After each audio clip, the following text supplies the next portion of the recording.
ලක් කිරීමේ පළමු අත්දැකීම වෙනවා.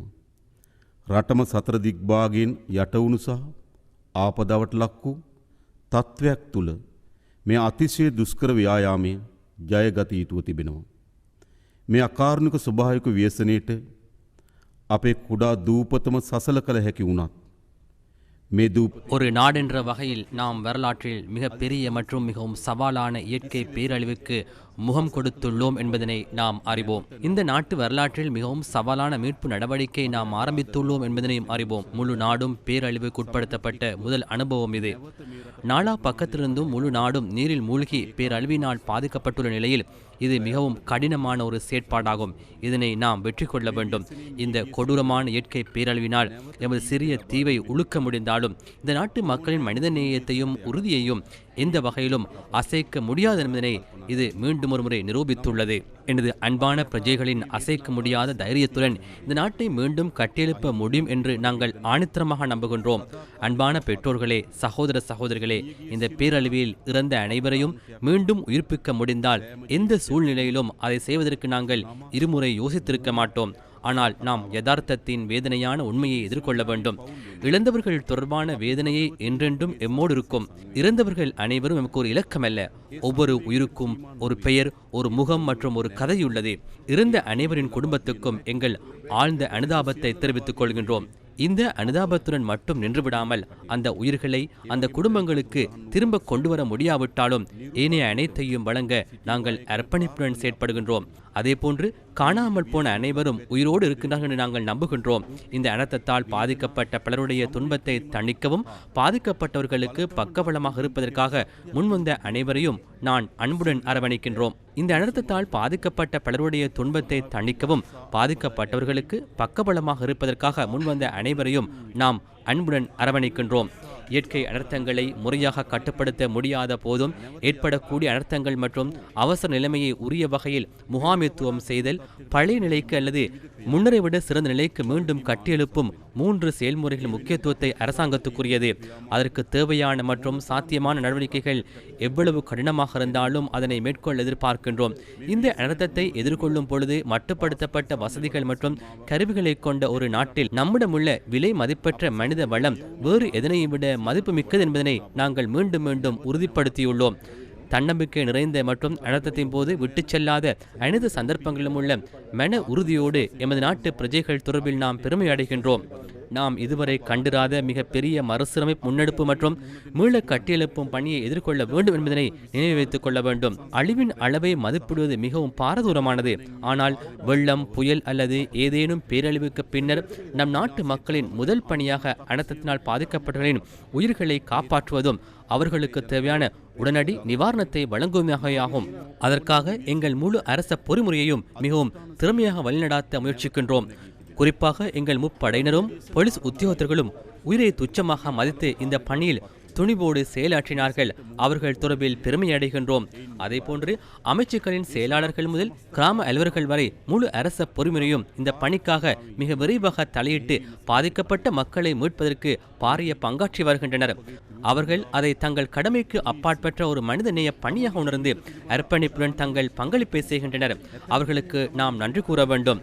மேலும் அனர்த்தத்தால் பாதிக்கப்பட்ட மக்களை மீட்க ஏராளமான மக்கள் தாமாக முன்வந்து பணியாற்றுகின்றார்கள். அனர்த்தத்தினால் பாதிக்கப்பட்ட மக்களை மீட்பதில் பெரும் மனித நேயத்துடன் அவர்கள் பணியாற்றுகின்றார்கள். இந்த நேரத்தில் நாம் அதனை நினைவு கூற வேண்டும். மேலும் இந்த மீட்பு பணியில் எமது அயல் நாடுகளும் நட்பு நாடுகளும் எங்களுக்கு பெருமளவு உதவிகளை செய்துள்ளன. ஹெலிகாப்டர்கள் மற்றும் நிவாரண மற்றும் மீட்பு படைகளை வழங்குவதன் மூலம் வெளிநாடுகள் ஏற்கனவே எங்களுக்கு நட்புக்கான கரண் மீட்டியுள்ளனர். நமது நாட்டு மக்கள் சார்பாக நாங்கள் அவர்களுக்கு மிகவும் நன்றியுள்ளராக இருக்கின்றோம். சில சுற்றறிக்கைகள் பாதிக்கப்பட்டவர்களுக்கு நிவாரணம் வழங்குவதில் தடைகளை ஏற்படுத்தியுள்ளன.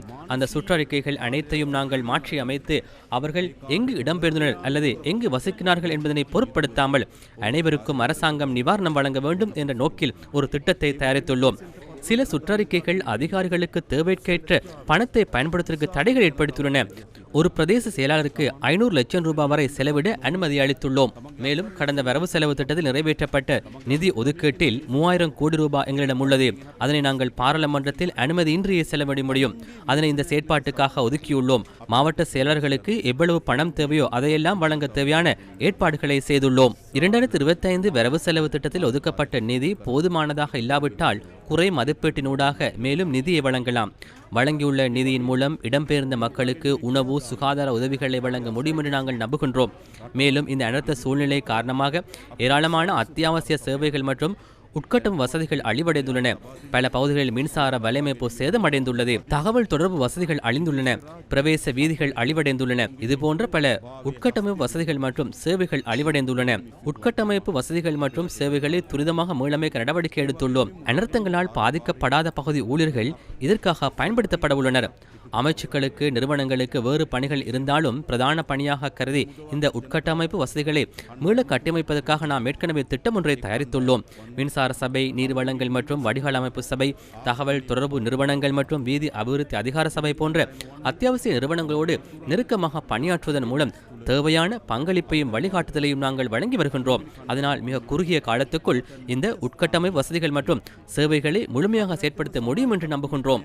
வீதிகள் மற்றும் பாலங்கள் முதல் பாடசாலைகள் மற்றும் நீர் வசதிகள் வரை உட்கட்டமைப்பு வசதிகளை சீர் செய்ய பாரிய நடவடிக்கைகளை மேற்கொள்ள வேண்டியுள்ளது. சீராகவும் முறையாகவும் எழுந்து நிற்க போராடி கொண்டிருந்த ஒரு நாட்டுக்கு இந்த நிலைமை சாதாரண சவால் அல்ல. சிறு தொழில் முனைவோர் முதல் பாரிய அளவிலான தொழில் முனைவோர் வரை அனைத்து தரப்பினரும் தங்கள் வருமானத்தை இழந்துள்ளனர். விவசாயிகள், கால்நடை வளர்ப்போர் பெரும் பின்னடைவை சந்தித்துள்ளனர். எனவே இவை அனைத்தையும் மிக விரைவாக மேம்படுத்துவதற்கு எமக்கு ஒரு துரித திட்டம் அவசியம். அதனால் தான் இந்த அனர்த்த சூழ்நிலையை முகாமைத்துவம் செய்து விரைவான மற்றும் திறமையான மீள் கட்டமைப்புக்கு தேவையான சட்ட பாதுகாப்பு மற்றும் வளங்களை வழங்க அவசரகால நிலையை அறிமுகப்படுத்தியுள்ளோம். இந்த அனர்த்தத்தை முகாமைத்துவம் செய்வதற்கும் எமது நாட்டை செயற்திறனோடு முன்னோக்கி கொண்டு செல்வதற்குமன்றி வேறு எந்த அடக்குமுறை நடவடிக்கைகளுக்கும் இந்த அவசரகால நிலையை பயன்படுத்த மாட்டோம் என்பதனை இந்த நாட்டின் பிரஜைகளுக்கு உறுதியாக கூறுகின்றேன். இந்த அவசரகால சட்டத்துக்கு அமைவாக அத்தியாவசிய சேவைகள் ஆணையாளர் நாயகத்தை ஏற்கனவே நியமித்துள்ளோம். அனைத்து சேவைகளையும் ஒரே இடத்தில் மையப்படுத்தியுள்ளோம். அத்தியாவசிய சேவை அலுவலகங்கள் 20 மணி நேரமும் திறந்து வைக்கப்பட்டுள்ளன. அனைத்து முக்கிய நிறுவனங்களின் அதிகாரிகளும் 24 மணி நேரமும் சேவையில் ஈடுபட்டுள்ளனர். எனவே இந்த அத்தியாவசிய சேவைகள் ஆணையாளர் நாயகம் அலுவலகம் மூலம் மிகவும் திறமையாக மையப்படுத்தப்பட்ட செயற்பாட்டை மேற்கொள்ள ஒரு திட்டத்தை நாங்கள் தயாரித்துள்ளோம். அதேபோன்று நமது நாட்டை முன்பிருந்ததை விட மிகவும் முன்னேற்றமான நாடாக மாற்ற வேண்டிய தேவை எமக்குள்ளது. அந்த நோக்கத்துக்காக புனரமைப்புக்கு தேவையான நிதியை வழங்க ஒரு நிதியத்தை நிறுவ எதிர்பார்த்துள்ளோம். அந்த நிதியத்தை நிர்வகிக்க தனியார் துறை, வெளிநாட்டு அலுவல்கள் அமைச்சு, நிதி அமைச்சு மற்றும் ஜனாதிபதி செயலகம் என அடங்கிய கூட்டு முகாமைத்துவ குழு நியமிக்கப்பட்டுள்ளது. அவர்களுக்கு பாரிய பொறுப்பை நாங்கள் வழங்கியுள்ளோம். நமது நாட்டை கட்டியெழுப்பதற்கு தேவையான நிதியை நாம் பல்வேறு வழிகளில் பெற்றுக்கொள்ள முடியும். எங்கள் நட்பு நாடுகளோடு மிக நெருக்கமாக பணியாற்றி அவர்களின் உதவிகளை பெறுதல், பல்வேறு சர்வதேச அமைப்புகளோடு தொடர்பு கொண்டு அவர்களின் உதவியை பெறுதல், உள்நாட்டு வர்த்தகர்கள் மற்றும் தொழில் அதிபர்களோடு கலந்துரையாடி அவர்களின் உதவியை நாடுதலூடாக நாம் அதனை செய்யலாம். குறிப்பாக இலங்கைக்கு வெளியே வசிக்கும் இளைஞர்கள் உதவி வழங்க கடுமையாக ஒத்துழைத்து வருகின்றார்கள். அவர்கள் மிகுந்த ஆர்வத்துடன் உள்ளார்கள். அவர்களுக்கு தேவையான ஆதரவை வழங்க நாங்கள் நடவடிக்கை எடுத்துள்ளோம். எனவே இந்த அனர்த்தத்திலிருந்து மீள்வதற்கு ஒரு வலுவான நிதியம் ஒன்றை உருவாக்க வேண்டும். அதேபோன்று தமது துறை எதிர்நோக்கும் சவால்கள் மற்றும் மீள் கட்டமைப்புக்கு தேவையான நிதி தொடர்பிலான ஒழுங்கான பட்டியலை தயாரிக்க அனைத்து நிறுவனங்களுக்கும் அறிவித்துள்ளோம். துல்லியமான தரவு மற்றும் துல்லியமான தகவல்கள் இல்லாமல் ஏற்படும் பாதகங்களை நாங்கள் அனுபவித்துள்ளோம். இந்த நெருக்கடியிலிருந்து மீள்வதற்கு எங்களுக்கு துல்லியமான தரவு மற்றும் தகவல்கள் அவசியம். அதன்படி அனைத்து அரசு நிறுவனங்களும் அதற்காக பணியாற்றி வருகின்றன. இந்த துரித அபிவிருத்தி திட்டத்தின் ஊடாக நமது நாட்டை மீண்டும் கட்டியெழுப்ப முடியும். நீண்டகால இலக்குகளை அடைவதும் நாடென்ற வகையில் ஒன்றாக வாழ்வதற்கான வாய்ப்புகளை வரலாறு தவறிவிட்டுள்ளது. இந்த தடவை அதனை தவற விடாது நிறைவேற்றும் உறுதிப்பாடு நமக்கு உள்ளது. இந்த கடினமான நேரத்தில் ஏற்கனவே முன்வந்து எங்களுக்கு ஆதரவளித்த அனைத்து நட்பு நாடுகள், அவற்றின் தலைவர்கள், பிரஜைகள் மற்றும் சர்வதேச அமைப்புகளுக்கு நாங்கள் நன்றியை தெரிவித்துக் கொள்கின்றோம். நமது நாட்டை மீண்டும் கட்டியெழுப்புவதில் அவர்களின் தொடர்ச்சியான ஆதரவை பெற முழுமையான பொறுமுறையொன்றை நிறுவியுள்ளோம். இந்த பேரழிவு நடந்துள்ள தருணத்தில் நாட்டுக்காக அனைத்து அரசியல் வேறுபாடுகளையும் மறப்போம். இனம், மதம், கட்சி அல்லது நிற வேறுபாடுகள் இல்லாமல் ஒன்றுபடுவோம். எமக்கு அரசியல் செய்ய நிறைய நேரம் இருக்கின்றது. பாரிய அனர்த்தத்தை தவிர்ப்பதற்கு அதிக நேரம் கிடையாது. ஒன்றாக இணைந்து நாட்டை கட்டியெழுப்புவோம். நாட்டை கட்டியெழுப்பிய பின்னர் தனித்தனியாக அரசியல் செய்ய முடியும். குறிப்பாக இந்த நாட்டை கட்டியெழுப்புவதில் நான் அசைக்க முடியாத நம்பிக்கையுடன் பணியாற்றி வருகின்றேன். நமது நாட்டின் பிரஜைகள் தொடர்பில் முழுமையான நம்பிக்கை எனக்கு உள்ளது. நமது நாட்டின் முப்படைகள், போலீசார் மற்றும் நமது நாட்டின் அரசு சேவை மீது எனக்கு நம்பிக்கை உள்ளது. இந்த நாட்டில் உள்ள கைத்தொழில் துறையினர், தொழில் அதிபர்கள், புத்திஜீவிகள் மற்றும் புத்தாக்குனர்கள் தொடர்பில் எனக்கு நம்பிக்கை உள்ளது. வெளிநாடுகளில் வாழும் இளைஞர்கள் தொடர்பில் எனக்கு நம்பிக்கை உள்ளது. எங்கள் நட்பு நாடுகள் மீதும் எனக்கு நம்பிக்கை உள்ளது. இந்த நம்பிக்கையோடு இந்த நாட்டை கட்டியெழுப்ப முடியும் என்ற உறுதியான நம்பிக்கையுடன் இந்த விடயத்தில் நாங்கள் தலையிட்டுள்ளோம். நாங்கள் நிச்சயமாக முன்பிருந்ததை விட சிறந்த நாட்டை கட்டியெழுப்புவோம். இதனை பூஜ்ஜியத்திலிருந்து நாங்கள் தொடங்க வேண்டும் என்ற போதிலும் இந்த சவாலை நாங்கள் ஏற்றுக்கொள்கின்றோம். குறுகிய வேறுபாடுகள் என்று இந்த கூட்டு முயற்சியில் சேர அனைவருக்கும் அழைப்பு எடுக்கின்றோம். ஒரு தேசிய மற்றும் சர்வதேச திட்டத்தின் மூலம் சிறந்த ஒருங்கிணைப்புடன் செயற்பட்டு நமது மனச்சாட்சிக்கு அமைவாக எதிர்பார்க்கும் இந்த நோக்கங்களை நிறைவேற்றுவதற்கு அர்ப்பணிக்குமாறு கோருகின்றேன். எந்த இருளிலும் ஒளி பிறக்கின்றது என்று நாங்கள் நம்புகின்றோம். இந்த 2 நாட்கள் கடந்து போகும் என்று நாங்கள் நம்புகின்றோம். எனவே நாம் ஒன்றாக எழுச்சி பெறுவோம். இந்த கண்ணீர் விடும் இந்த அழகிய தேசத்தை குணப்படுத்துவோம். சுபிட்சமான நாட்டை உருவாக்குவோம். මා ඉල්ලා සිටිනවා. ඕනෑම අන්ධකාරයක ආලෝක ඇති බව අප විශ්වාස කරනවා. මේ අඳුරු දිනයන් පහව යන බවත් අප විශ්වාස කරනවා. එනිසා අප එකාවන්ම නැගී සිටිමු. මේ කඳුළු සලන පාරාදීසය සුවපත් කරමු. දීප්තිමත් දිවයිනක් ගොඩනගමු. සියලු දෙනාටම තෙරුවන් සරණයි. දෙවි පිහිටයි.